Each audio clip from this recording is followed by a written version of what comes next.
Badai cobaan kembali menguji rumah tangga komedian Sule dan Natalie Holscher. Di tengah polemik harta warisan almarhumah Lina Jubaida, sang mantan istri yang melibatkan antara anak-anaknya dengan Teddy, suami almarhumah Lina, kini sang istri Natalie yang justru mencurahkan kesedihan hatinya yang terdalam di sosial media pribadinya. Natalie belum lama ini mengalami pendarahan hebat yang menyebabkan calon bayinya mengalami keguguran.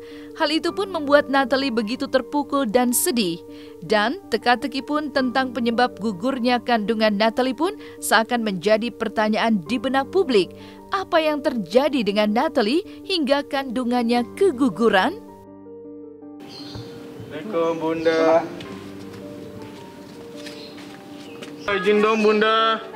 Bunda sedikit dong. Kalau capek dari forsir dah.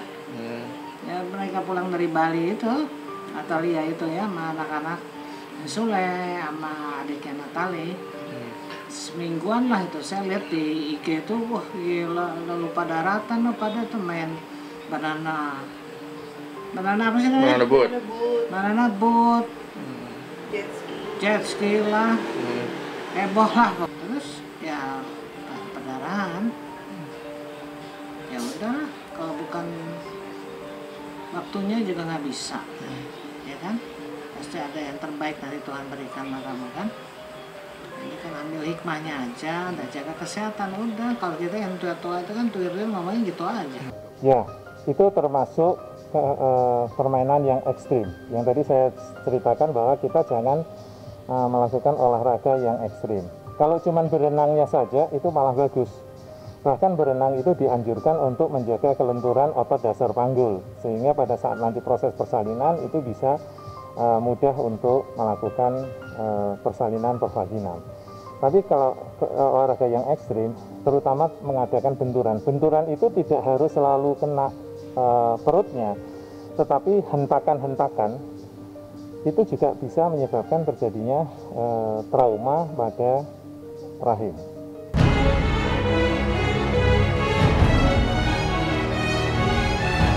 Merawat kehamilan di usia yang masih muda memang susah-susah gampang.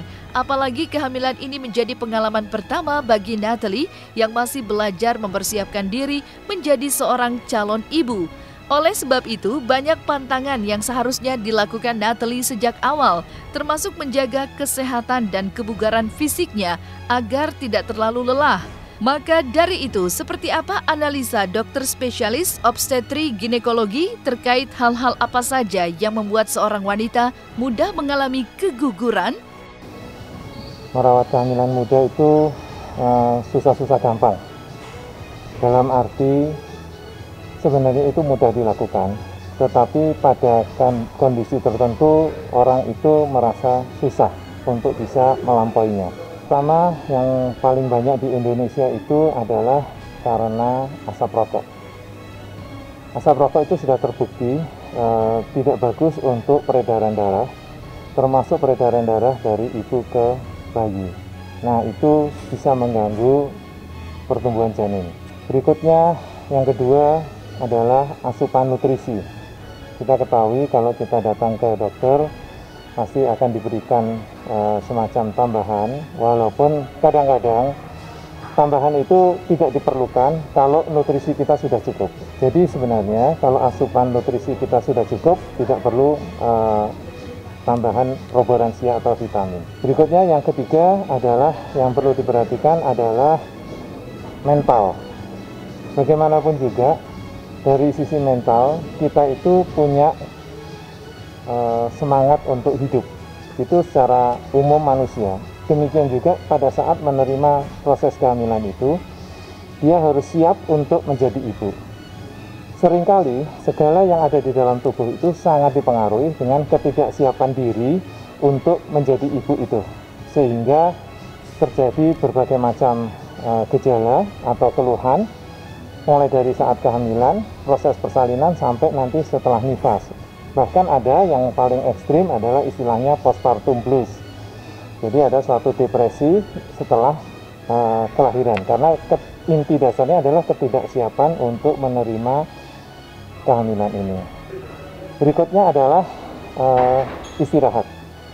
Istirahat yang cukup dan olahraga itu sangat diperlukan untuk menjaga sirkulasi darah agar tetap lancar dan badan tetap bugar.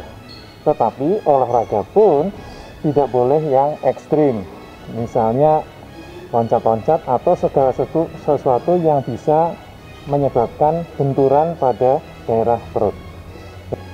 Kalau persentasenya itu sekitar 20%. 15-20% kehamilan itu bisa terjadi kegagalan di awal kehamilan atau istilahnya keguguran.